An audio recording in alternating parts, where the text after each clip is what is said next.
My name is Isabel Hartman. And the first message that ruined my quiet evening came at 3:18 p.m. Sweetheart, my mother wrote. About the New Year's Eve party at Uncle Raymond's, maybe skip this one. It'll be a formal event. Very high level. Lots of successful people.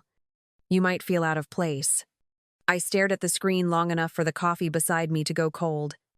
My calendar said I was signing a merger agreement worth $340 million at 6 p.m. But somehow, I wasn't successful enough for my own family's guest list. I typed no reply. Instead, I looked out the window of my Austin office where the skyline shimmered like aluminum in the afternoon heat. My phone buzzed again. Another message followed. We can have lunch in January. Just us, she added. Like a consolation prize. I almost laughed. There was a quiet pleasure in realizing the people who doubted you still believed the version of you they invented. They had no idea what the numbers on my monitor meant, or that the ink on that merger would change my company's valuation overnight. James, my operations manager, walked past my glass wall and gave a thumbs up. Germany deal secured. His lips mouthed. I nodded back, then reopened the text thread. My mother's words glowed softly against the dark screen, each one lined with the same gentle dismissal I'd grown used to. You might feel uncomfortable, she'd said, as if comfort had ever been my goal. I locked my phone and whispered to the empty room. Not this year. Okay. That single thought steadied my pulse. I knew something she didn't. Bloomberg's annual billionaire index would update precisely at 10 p.m. on December 31. My name was already verified. When the list went live, my family wouldn't just see my face. They'd finally see the truth I'd built in silence. At family gatherings, success always had a volume, and it was never quiet. Uncle Raymond filled every room with his voice, bragging about his latest real estate project near Austin. My cousins nodded like investors, pretending to understand cap rates and yield margins while sipping expensive wine. When I mentioned production growth in Michigan, he smiled politely and said, Still running those machines. Huh, nothing wrong with honest work. Before turning to Ethan, who was boasting about a $50 million condo deal that wasn't even his. Mark thrived in those rooms. You've got to project ambition, he once told me, straightening his cufflinks like a sales pitch. He loved being compared to Ethan, the golden boys who talked in numbers they didn't earn. My father's approval always followed them.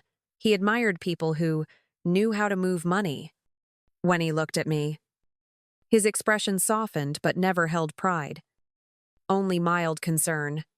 Engineering is steady, he'd said once. But don't get stuck behind a desk your whole life.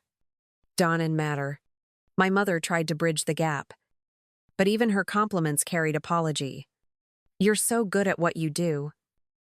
Sweetheart, she'd whisper.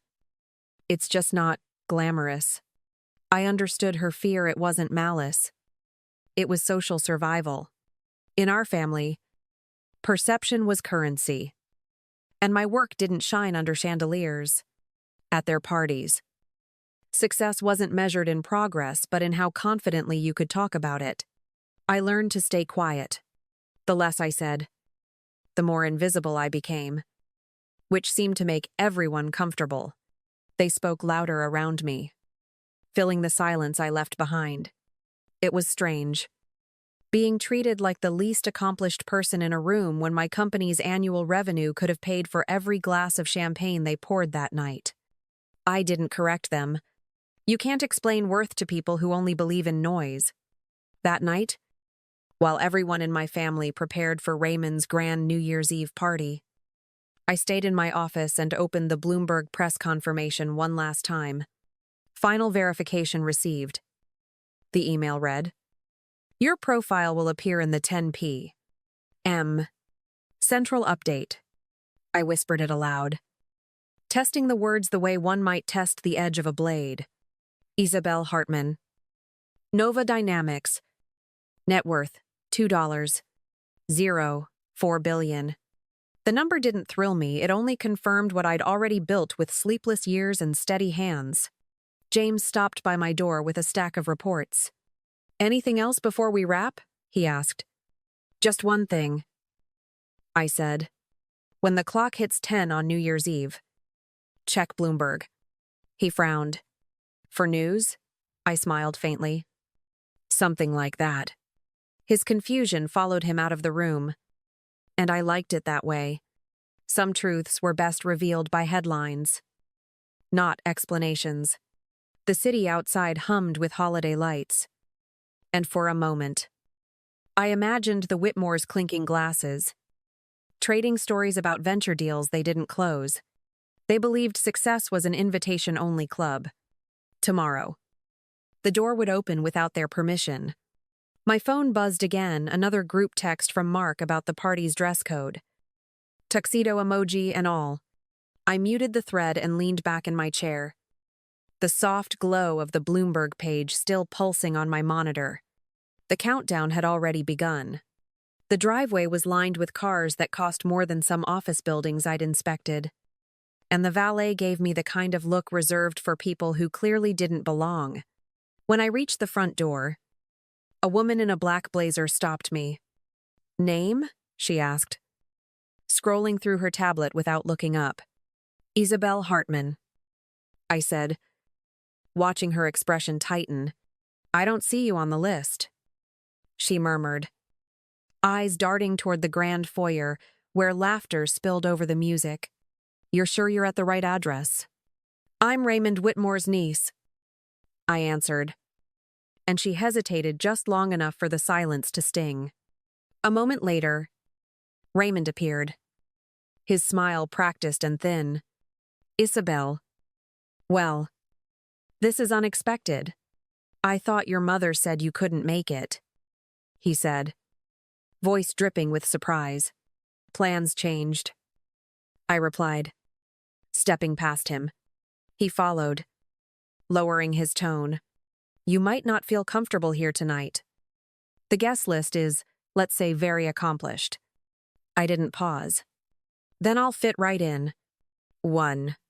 The foyer was a performance of wealth crystal light, designer gowns, and conversations so loud they nearly echoed. Raymond tried again. Softer this time. You know, some events aren't really for everyone.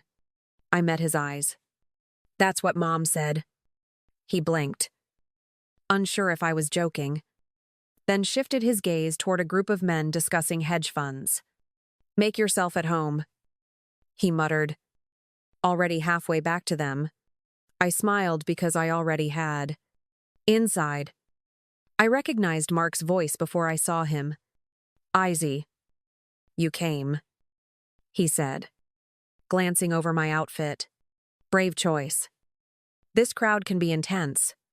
I looked past him at the sea of tuxedos and replied, I've seen tougher rooms. His laugh was nervous, the kind people use to cover disbelief. In that moment, surrounded by every definition of success my family worshipped, I realized how perfect the setting was. Nothing exposes pretense faster than the truth standing quietly in its shadow. I drifted through clusters of conversations about venture rounds, stock splits, and market pivots, each voice louder than the last. Mark found me near the bar and grinned. You okay? Izzy? This crowd's pretty intense. Ethan brought half the Dallas investor scene. I raised my glass and said, I talk numbers every day. Just usually with people who understand them. He chuckled like I'd told a joke and whispered, Just try not to mention the factory thing. Yeah? These people won't get it. I looked at him and replied, Don't worry. They wouldn't recognize work if it hit them. Tonight. He laughed again, missing the point. Then introduced me to Emily, his new girlfriend. She's in venture capital, he said proudly. Emily's handshake was firm, but her smile curious. So, Isabel, I hear you're in manufacturing? I nodded. Yes. I run an automotive components company. She tilted her head. Oh, that's practical. Small business? I met her eyes and said, depends who you ask. We just acquired Arvid Systems in Germany. She blinked, the name landing like a pin on glass. That's the energy systems supplier. Right? I smiled. They were. Now they're ours. She recovered quickly, pretending interest. But I saw the flicker of recognition she knew that deal. Before she could respond, Ethan joined us. Beaming. There's my favorite cousin. You still running that machine shop? I said evenly. Still running it. Some people even call it a global supplier now. He laughed too loudly, slapping my shoulder. Hey! Good for you. Someone has to keep America's bolts tight. I let him walk away without correcting him. Some lessons teach themselves. Around me, egos fed on attention like oxygen, each story inflated by applause. I stood in silence. The invisible one they never asked real questions about. Their noise became a wall. And I realized how useful that wall had been all along. While they talked over one another, I was the only one in the room who knew that at 10 o'clock tomorrow night, every one of them would see my name before their next sip of champagne. When the glasses began to clink and the room quieted, Raymond stood near the staircase, his voice carrying the confidence of a man certain he owned the spotlight. Tonight, he announced, raising his champagne, we celebrate the people who truly move this country forward, those who build empires, who take risks, who make money work for them. The guests cheered, and I could almost predict the next line before it came. To the entrepreneurs, the investors, the visionaries who understand that ambition is the engine of success. Ethan laughed beside him, adding, and to everyone who knows that some folks just don't have that drive. His words drew polite laughter, a ripple of agreement that filled the marble room. I caught his glance across the crowd. The smugness of a man who'd never built anything real. I lifted my glass too. Not to join, but to mark the moment. The irony threading through the air like smoke. Mark leaned toward me and whispered, don't take it personally. He means well. I smiled faintly. Of course. Empty men always mean well. He blinked, unsure whether to laugh. Around us, the noise rose again. Voices swelling with self-congratulation. I let my gaze settle on the chandelier above, thinking how fragile all that glass looked when light finally hit it from the wrong angle. Every empire here glowed the same way, bright, loud, and one flick away from breaking.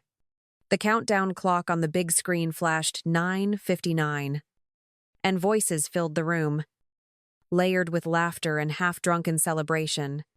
Emily's phone buzzed first. I saw the light from the screen wash over her face before confusion replaced her smile.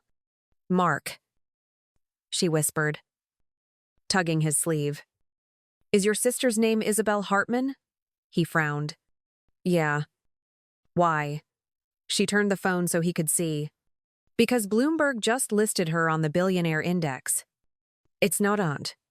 Mark stared at it, blinking. That's not weight. What? Emily's voice rose despite herself. It says Isabel Hartman. Nova Dynamics. Net worth $2. 4 billion. That's her photo. Mark. A few heads turned. He looked across the room at me, eyes wide, his hand still hovering over her phone. That can't be real, he said weakly. But the tremor in his voice betrayed the question he didn't want answered. I met his gaze, steady and unbothered. It's accurate. Though they missed a small update, market closed up 3%. I say. The room went still, every sound collapsing under the weight of disbelief. Raymond's glass froze halfway to his lips. Isabel, he said, his voice cracking slightly. What is this? I answered evenly. A report. Apparently, I'm the wrong kind of successful for this guest list. Someone exhaled sharply. The kind of sound people make when reality rearranges itself. My mother whispered. You own that company? I nodded once. Yes. For 12 years now. Toxin 22. Ethan recovered first. His tone forced into amusement. You're kidding. Right? The Bloomberg thing. It's a mistake. I looked at him and said, I don't joke with data. The hush deepened. And I could feel every eye on me, waiting for the punchline that wouldn't come. Mark's voice cracked again. Why didn't you tell anyone? I tilted my head. Would it have mattered? His silence was answer enough. In that frozen moment before midnight, no one knew whether to offer congratulations or apologies. The glittering crowd that had ignored me all night suddenly saw me too clearly, their reflections shifting in my quiet. The screen behind them began the final 10-second countdown to the new year. But my reckoning had already arrived. Right on schedule, Raymond set his glass down with a tremor in his hand. You hid this from us? He said, his voice rising. I met his stare. No. You never asked? He shook his head. You let us think you were just an employee. I answered. You assumed that. And I didn't bother correcting you. I figured real success doesn't need a spokesman. Ethan stepped forward. Face flushed. You came here to humiliate us. I turned to him. I came here because my mother invited me. The humiliation came from your own surprise. He sneered. You're enjoying this, I said calmly. No. I'm observing it. There's a difference. The words landed heavier than I expected. His silence proved it.